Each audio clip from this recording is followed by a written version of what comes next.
Hello बच्चों, basic math की lecture series में आप सभी लोगों का हार्दिक स्वागत है। आज की इस वीडियो में हम चक्रवृद्धि ब्याज और साधारण ब्याज को निकालना सीखेंगे और इन दोनों के बीच में क्या क्या अंतर होगा उसके बारे में भी जानेंगे। और जैसे हम चक्रवृद्धि ब्याज और साधारण ब्याज को सूत्र के माध्यम से निकालते हैं, तो बिना सूत्र के कैसे निकाला जाता है उसके बारे में भी डिस्कस करेंगे। तो स्टार्ट करते हैं आज के कॉन्सेप्ट से। अब देखो, सबसे पहले तो हमें चक्रवृद्धि ब्याज और साधारण ब्याज में अंतर समझना होगा, तभी हम सारे क्वेश्चन को बहुत अच्छे से हल कर सकते हैं। तो उसके लिए मैं एक छोटा सा एग्जाम्पल से आपको ये सारी चीज़ें समझा देता हूँ। तो एग्जाम्पल के लिए मान लीजिए मैंने किसी से 1,000 रुपये उधार लिए और टोटल 3 साल के लिए मैंने ये उधार लिया, और मैंने उसको ये बोला कि मैं 1 साल के हिसाब से तुझे 100 रुपये एक्स्ट्रा दूंगा। मतलब जैसे ही 1 साल होगा तो 100 रुपये मैं एक्स्ट्रा दूंगा। तो टोटल मैंने लिए थे उससे 1,000 रुपये। अब पहले साल में कितने रुपये एक्स्ट्रा दूंगा? 100 रुपये एक्स्ट्रा दूंगा। दूसरे साल भी मुझे 100 रुपये उसको एक्स्ट्रा देने पड़ेंगे और तीसरे साल भी मुझे 100 रुपये एक्स्ट्रा देने पड़ेंगे। मतलब टोटल मुझे कितने रुपए देने पड़ेंगे उसको? 1,000 रुपये तो जो उसने दिए थे, और 3 साल तक मैंने उसके उधार लिया था 1 साल का 100 रुपये के हिसाब से। तो 1 साल, 2 साल, 3 साल, मतलब इन सबको जोड़ेंगे तो टोटल आएगा हमारा 1,300 रुपये। तो टोटल मुझे 3 साल बाद 1,300 रुपये उसको देने पड़ेंगे। अब देखो, यही चीज़ क्या होता है, जो मैंने उससे उधार लिया था ना, इसको मतलब इसकी भाषा में, मैथ्स की भाषा में बोला जाता है मूलधन, या इसको इंग्लिश में बोला जाता है प्रिंसिपल अमाउंट। जो हमारा पी है वो कितना हो जाएगा? 1,000 रुपये हो जाएगा। तो यहाँ पे 1,000 रुपये मैं कर देता हूँ। ठीक है। उसके बाद देखो, जो रेट ऑफ इंटरेस्ट है ना, तो यहाँ पे मैंने कितने रुपए लिए उससे? 100 रुपये लिए। अब देखो, अगर मैं ये 100 रुपये लिखूँ या इसको अगर मैं प्रतिशत में बदलूँ कि मैंने 1,000 का 100 रुपये कितने परसेंट के हिसाब से लिए उससे, तो टोटल मैं उसको 100 रुपये एक्स्ट्रा दे रहा हूँ। किस पे दे रहा हूँ? 1,000 रुपये पे। तो बटे में हो जाएगा 1,000 और गुणा कर देंगे 100 से। अगर मैं ये 100 रुपये को प्रतिशत में बदलूंगा तो इस प्रकार से बदलूंगा। देखो, प्रतिशत का कॉन्सेप्ट आपको आना चाहिए, यहाँ पे बहुत ज़रूरी है। मतलब बिना सूत्र का प्रयोग करे भी हम प्रतिशत से आसानी से चक्रवृद्धि ब्याज और साधारण ब्याज निकाल सकते हैं। तो अगर आपको प्रतिशत का कॉन्सेप्ट ढंग से नहीं आता है तो नीचे डिस्क्रिप्शन में लिंक मिल जाएगी, वहाँ पे जाके आप पहले उस वीडियो को देखिए। बहुत अच्छे से मैंने वहाँ पे प्रतिशत को समझाया है। अब देखो, यहाँ पे प्रतिशत निकालेंगे तो 2 जीरो से 2 जीरो कैंसिल, इससे ये काटेंगे तो यहाँ पे हो जाएगा हमारा 10। मतलब टोटल ये आ रहा है 10%। तो कहने का मतलब ये है कि अगर मैं रुपये में उसको लिखता हूँ, 100 रुपये लिखो या 1 साल का 10% लिखो, बात एक ही है। तो देखो, जो पी है हमारा प्रिंसिपल अमाउंट है वो हमारा 1,000 हो जाएगा, और जो रेट ऑफ इंटरेस्ट है, जो आर है, वो हो जाएगा हमारा 10%। अब यहाँ पे मैं साल लिख देता हूँ। जैसे 1 साल अगर मैं उससे उधार लेता हूँ तो मैं 100 रुपये एक्स्ट्रा दे रहा था, तो पहले साल मुझे टोटल कितने रुपये देने पड़ेंगे उसको? 1,100 रुपये देने पड़ेंगे। तो यहाँ पे ये पहले साल के रुपए हैं। ठीक है। अब वैसे ही दूसरे साल मुझे कितने देने पड़ेंगे, क्योंकि 3 साल के लिए मैं 100-100 रुपये करके ले रहा हूँ ना उससे उधार। तो इसका भी मुझे दूसरे साल भी 100 रुपये। देखो, पहले साल भी 100 रुपये दे रहा हूँ मैं, दूसरे साल भी 100 रुपये दे रहा हूँ, तीसरे साल भी 100 रुपये दे रहा हूँ। तो दूसरे साल अगर मैं 100 रुपये देता हूँ तो 2 साल में मुझे टोटल उसको 1,200 रुपये देने पड़ेंगे।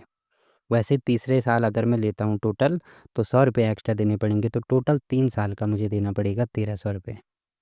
तो यहाँ पे कितना हो जाएगा? देखो, 3 साल का 1,300 यहाँ भी आ रहा है, 1,300 यहाँ भी आ रहा है। तो अगर मैं केवल 1 साल के लिए उधार लेता हूँ तो मुझे 1,100 रुपये देने पड़ेंगे। अगर मैं 2 साल के लिए उधार लेता हूँ तो मुझे 1,200 रुपये देने पड़ेंगे। और अगर मैं 3 साल के लिए उधार लेता हूँ तो मुझे 1,300 रुपये देने पड़ेंगे। तो ये तो हो जाएगा हमारा साधारण ब्याज। ठीक है। अगर मैं सिंपल इंटरेस्ट की बात करूँ तो ये हमारा सिंपल इंटरेस्ट होता है। तो जो साधारण ब्याज है वो हमेशा इस पे लगता है। मतलब जो मूलधन होगा वो कभी भी चेंज नहीं होता है। अब देखो, अगर मुझे कंपाउंड इंटरेस्ट निकालना है, कंपाउंड इंटरेस्ट कहो या चक्रवृद्धि ब्याज को, बात है किया, अगर मुझे इसका चक्रवृद्धि ब्याज निकालना है तो देखो, टोटल सिनेरियो तो वही वाला रहेगा कि मुझे किसी से 1,000 रुपये मैंने उधार लिए और 3 साल के लिए उधार लिए। अब चक्रवृद्धि ब्याज में क्या होता है कि पहले साल में जैसे मैंने किसी से 1,000 रुपये उधार लिए, अब मैं 1 साल में 100 रुपये एक्स्ट्रा दे रहा हूँ उसको। तो जो पहले साल का पैसे देना पड़ेगा, मुझे कितना पे देना पड़ेगा? अगर पहले साल में 100 रुपये एक्स्ट्रा दे रहा हूँ तो टोटल 1,100 रुपये मुझे उसको देने पड़ेंगे। ठीक है। अब दूसरे साल, अब यहाँ पे देखो, जैसे 100 रुपये दे रहा था ना, अब दूसरे साल में 100 रुपये नहीं दे सकता हूँ। इसमें क्या होता है कि ब्याज लगता है, इस पर भी ब्याज लगता है, और जो ये 100 रुपये हैं इस पर भी ब्याज लगेगा। जैसे साधारण ब्याज में क्या होगा कि ब्याज केवल 1,000 रुपये पे ही लगेगा, कि 1,000 रुपये मतलब टोटल मैंने किसी से उधार लिए थे। पहले साल में अगर देखो, 100 रुपये लिखो या 10% लिखो, वो अभी मैंने निकाल के दिखाया ना। 1,000 का अगर मैं पहले साल 10% निकालूँ तो कितना हो जाएगा? 2 जीरो से 2 जीरो कैंसिल, तो ये हो जाएगा 100 रुपये। तो यहाँ पे देखो, ये जो 100 रुपये हैं ये मैं एक्स्ट्रा दे रहा हूँ, इसी को हम साधारण ब्याज बोलते हैं। तो ये 100 रुपये दे रहा हूँ। वैसे ही दूसरे साल भी मैं इसी पे दूंगा, मतलब जो 1,000 रुपये मैंने उधार लिए थे उसी पे उसी पे मुझे 10% एक्स्ट्रा देना पड़ेगा। तो दूसरे साल का 10% निकालना पड़ेगा, तो यहाँ पर भी हो जाएगा 100 रुपये। तो देखो ये 100 रुपये मैंने तभी लिखे हैं दूसरे साल के। तीसरे साल भी मुझे इसी पे निकालना पड़ेगा, तो इसका 10% तो यहाँ पे 100 रुपये हो जाएगा। ठीक है, सेम टू सेम ऐसे होता है। बट जब कंपाउंड इंटरेस्ट की बात आती है, जब चक्रवृद्धि ब्याज की बात आती है, तो उसमें क्या होता है, पहले साल तो मैं इस पे 10% दिया, तो 10% दिया तो हमारे पास 11 हुआ, 1100 हुआ। अब दूसरे साल में क्या होता है कि ये जो 1100 हुआ ना, अब ये हमारा प्रिंसिपल अमाउंट हो जाएगा। पहले साल में तो प्रिंसिपल अमाउंट ये था, अब दूसरे साल में ये जो 1100 है इसमें प्रिंसिपल अमाउंट हो जाएगा। इसीलिए चक्रवृद्धि ब्याज को बोलते हैं ब्याज के ऊपर ब्याज लगना। ब्याज के ऊपर ब्याज लगने का मतलब क्या है कि इस वाले पैसे पे भी ब्याज लगेगा और उसके बाद इस वाले पैसे पे भी ब्याज लगेगा। या ऐसे कह सकते हैं कि इन दोनों को जोड़ो तो इस पर मतलब एक ही साथ ब्याज लगेगा। तो अगर 10% दूसरे देखो ये तो हमने पहले साल का निकाला अभी। अब दूसरे साल का मुझे कितना पैसा देना पड़ेगा अगर मैं चक्रवृद्धि ब्याज के हिसाब से देखूँ, तो यहाँ पे मैं दिखा देता हूँ आपको। देखो पहले सब मतलब टोटल प्रिंसिपल अमाउंट था हमारे पास कितना 1000। अब 1000 का अगर मैं 10% दे रहा हूँ तो कितना हो जाएगा ये टोटल, 2 ज़ीरो से ये 2 ज़ीरो कैंसिल, तो ये हो जाएगा हमारा 100 रुपये। ठीक है? तो यहाँ पर ये जो 100 रुपये हैं, ये तो मैं किसके दिए, ये तो इस वाले पैसे के दिए मैंने। अब जो दूसरे साल में जो ये 100 रुपये है इस पे भी लगेगा, मतलब ये जो ब्याज दिए मैंने इस पे भी मुझे 10% देना पड़ेगा। तो 100 का 10% कितना हो जाएगा, यहाँ पे हो जाएगा 2 ज़ीरो से 2 ज़ीरो कैंसिल, तो ये हो जाएगा 10 रुपये। तो इसका मतलब 2 साल बाद मुझे टोटल इतने रुपए देने पड़ेंगे। तो जैसे यहाँ पे 2 साल बाद मैं 1200 रुपये दे रहा था ना, तो यहाँ पे मुझे कितने देने पड़ेंगे, 1100 ये हैं, 100 रुपये ये हैं, 1200 और 10 रुपये ये हैं, तो मुझे 1210 रुपये देने पड़ेंगे। तो देखो अब अंतर आ गया, चक्रवृद्धि ब्याज और साधारण ब्याज में अंतर आ गया। पहले साल में तो सेम टू सेम वही रहेगा, चक्रवृद्धि ब्याज और साधारण ब्याज पहले साल में सेम टू सेम रहता है। एक साल में यहाँ पे भी 1100 है, एक साल में यहाँ पे भी 1100 है। अंतर आता है दूसरे साल के बाद। दूसरे साल में यहाँ पे देखो टोटल 1200 रुपये मुझे देने पड़ रहे हैं और यहाँ पर टोटल कितने रुपए देने पड़ रहे हैं मुझे, 1210 रुपये देने पड़ रहे हैं, मतलब 10 रुपये एक्स्ट्रा देने पड़ रहे हैं। ठीक है। और वैसे तीसरे साल में कितने रुपए देने पड़ेंगे मुझे, अब देखो मैं ब्याज इस पे भी दूँगा, इस वाले पे भी दूँगा और इस वाले पे भी दूँगा। देखो 3 यहाँ पे आ गए, तो इसका भी 10% निकालो, इसका भी 10% निकालो, इसका भी 10% निकालो, तो कितना हो जाएगा, जैसे 1100 का अगर मैं 10% निकालता हूँ, तो ये हो जाएगा 10/100। तो 2 ज़ीरो से 2 ज़ीरो कैंसिल, तो ये कितना हो रहा है हमारे पास, ये हो रहा है हमारे पास 110 रुपये।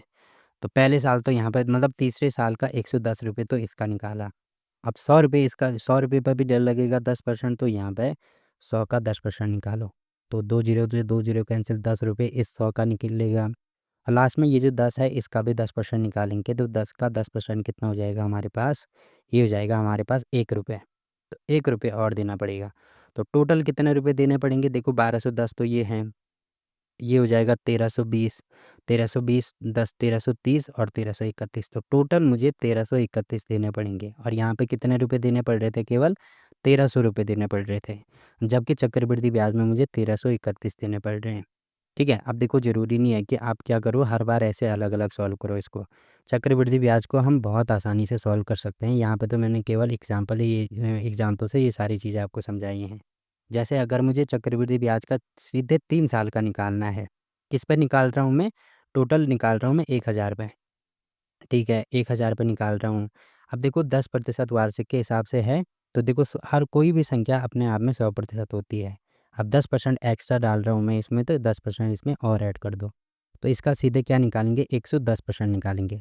तो 1000 का 110% अगर मैं निकालता हूँ, तो ये निकलेगा मेरा पहले साल का, और इसका भी अगर मैं 110% निकालता हूँ तो ये निकलेगा मेरे दूसरे साल का, और इसका भी अगर मैं 110% निकालता हूँ तो ये निकलेगा मेरे सीधे कितना, तीसरे साल का।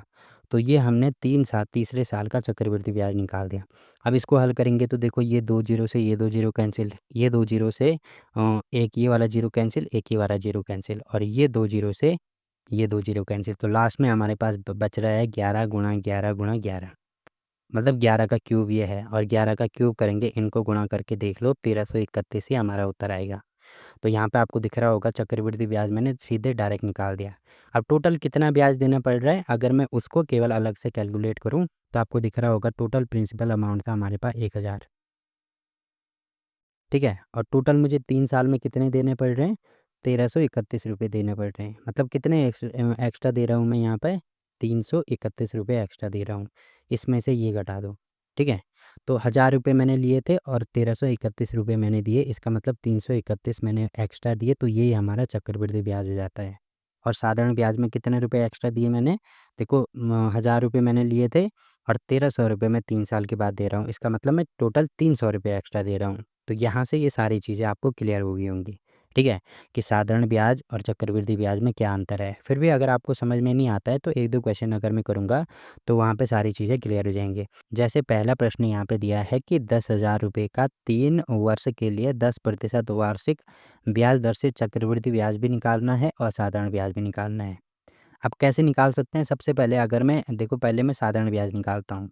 तो अगर मैं सिंपल इंटरेस्ट निकालूँ तो एक बार फॉर्मूले से निकाल के दिखाता हूँ, उसके बाद नॉर्मली कैसे सॉल्व करेंगे उसके बारे में बात करेंगे। तो सिंपल इंटरेस्ट मैं निकालता हूँ, देखो इसका फॉर्मूला होता है P/R/T बटे में 100, ठीक है, ये इसका फॉर्मूला होगा जो कि आपने पढ़ा होगा। नहीं पढ़ा तो इसको याद कर लीजिए। जहाँ पे पी क्या होता है ये मैंने लिखा है, पी का मतलब होता है प्रिंसिपल अमाउंट या मूलधन, मतलब टोटल कितने रुपए दिए गए, तो टोटल कितने रुपए दिए गए, 10,000 रुपये दिए गए, तो पी हो जाएगा हमारा यहाँ पे 10,000। तो यहाँ पे मैं 10,000 लिख देता हूँ, ठीक है। उसके बाद जो आर है वो होता है रेट ऑफ इंटरेस्ट, मतलब कितने प्रतिशत वार्षिक दर से दिए, तो 10% वार्षिक दर से दिए, तो आर का मान हो जाएगा हमारा 10%, ठीक है। और टी का मतलब होगा टाइम, तो कितने साल के लिए दिए, तो जो 3 साल के लिए दिए, तो यहाँ पर टाइम हो जाएगा 3 साल। अब यहाँ पर फॉर्मूले में वैल्यू रखेंगे तो जो सिंपल इंटरेस्ट होगा वो कितना हो जाएगा, देखो पी है हमारा 10,000, तो यहाँ पे लिख देंगे 10,000, गुणा आर है हमारे पास 10%, तो यहाँ पे हो जाएगा 10, इंटू टी है हमारा 3 साल, तो यहाँ पे हो जाएगा 3 और बटे में ये हो जाएगा 100। अब देखो 2 जीरो से ये 2 जीरो कैंसिल, अब इसको हल करेंगे तो ये हो जाएगा हमारे पास 3 गुणा 100 गुणा 10। अब इसको हल करेंगे तो ये हो जाएगा हमारे पास 3,000, ठीक है।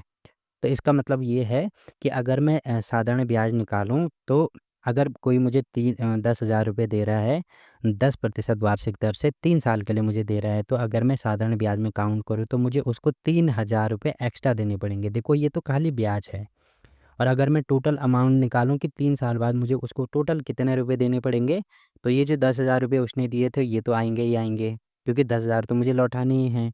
और ये जो इंटरेस्ट लगा, ये जो ब्याज लगा, ये रुपए भी मुझे उसको एक्स्ट्रा देने पड़ेंगे, तो टोटल कितना हो जाएगा हमारे पास 10,000 प्लस 3,000, तो टोटल 13,000 रुपये मुझे देने पड़ेंगे उसको 3 साल के बाद।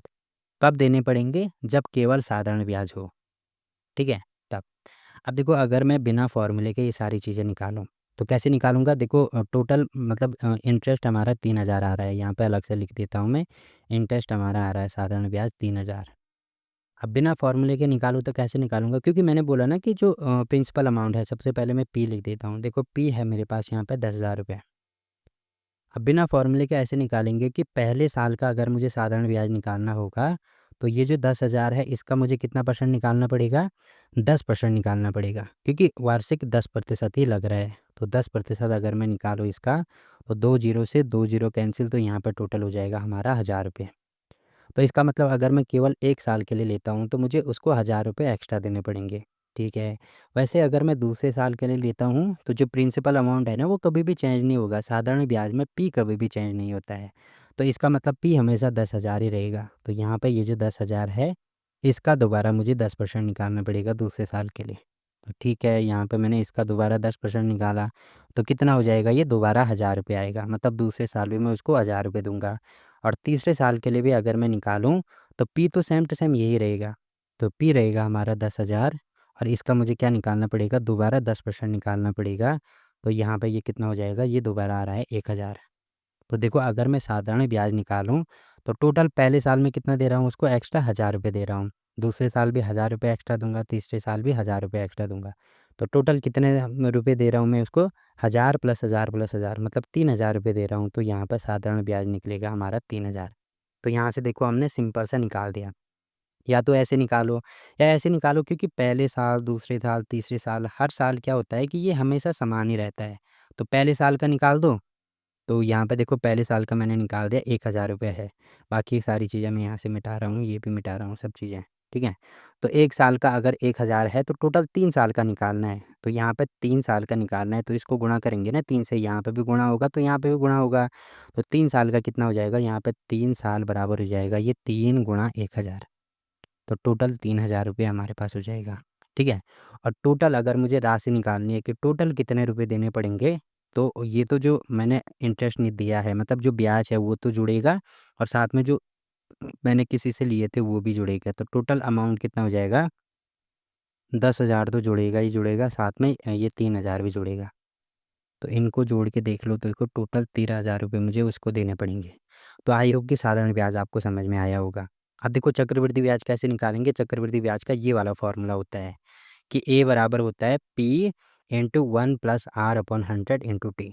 ये किसका फ़ॉर्मूला होता है, ये टोटल अमाउंट का फ़ॉर्मूला होता है, ये चक्रवृद्धि ब्याज नहीं निकला अभी। चक्रवृद्धि ब्याज कैसे निकालेंगे, मतलब टोटल कितने रुपए देने पड़ेंगे वो मुझे उसको 3 साल के बाद वो निकलता है। तो पहले मैं निकाल के देख लेता हूँ। देखो पी की वैल्यू तो हमारे पास टोटल कितने रुपए हैं, 10,000 हैं, तो यहाँ पे हो जाएगा 10,000। आर कितना है, 10% है, तो यहाँ पे हो जाएगा 10%। टाइम कितना है, 3 है, तो यहाँ पे हो जाएगा 3। अब देखो ये वाले फॉर्मूले में वैल्यू रखेंगे तो पी है हमारे पास 10,000, तो यहाँ पे 10,000 हो जाएगा और ब्रैकेट के अंदर एक धन आर का मान कितना है, देखो आर है हमारे पास 10, तो यहाँ पे हो जाएगा 10 बटे में ये हो जाएगा 100 और साथ में टी की वैल्यू है 3, तो यहाँ पे हो जाएगा 3।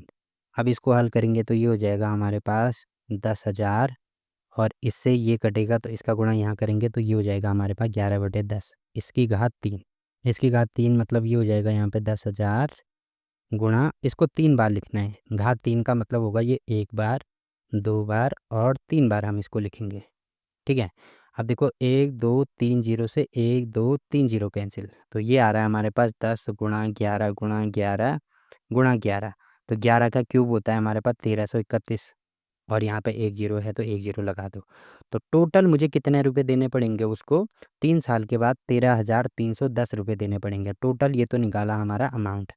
अब अगर मैं कंपाउंड इंटरेस्ट निकालूँ या चक्रवृद्धि ब्याज निकालूँ तो कितना हो जाएगा, मतलब ये अमाउंट 13,310 में से मुझे टोटल जितने रुपए मैंने उससे उधार लिए थे वो मुझे माइनस करने पड़ेंगे। तो कितना हो जाएगा, इसमें से ये घटा दो तो ये होगा हमारे पास 3,310 रुपये के बराबर। तो जो चक्रवृद्धि ब्याज होगा वो हमारा 3,310 रुपये लगेगा। अब देखो या तो इसको ऐसे निकालो, ये तो फॉर्मूले से मैंने आपको बताया। अगर इसको डायरेक्ट निकालना है तो डायरेक्ट निकालना मैं बहुत आसानी से आपको बता देता हूँ। देखो पी दिया है, टोटल कितना है, 10,000 के बराबर है। ठीक है?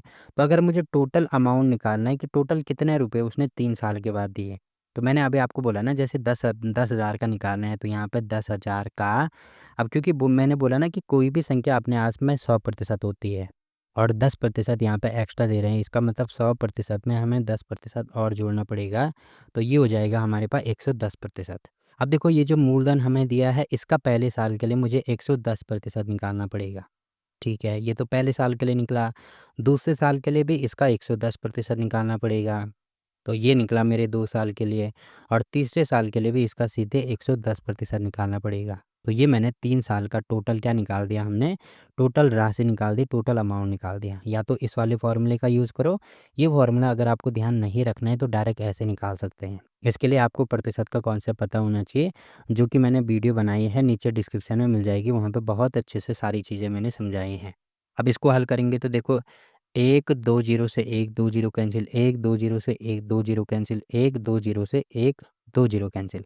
तो यहाँ पे हमारे पास बचेगा 110 गुणा 11 गुणा 11। अब देखो 11 3 बार है मतलब 11 का क्यूब है, जो कि होता है 1331 के बराबर और साथ में 0 है तो यहाँ पे 0 लगा दो। तो टोटल जो हमारा अमाउंट आया है वो आया 13,310 के बराबर।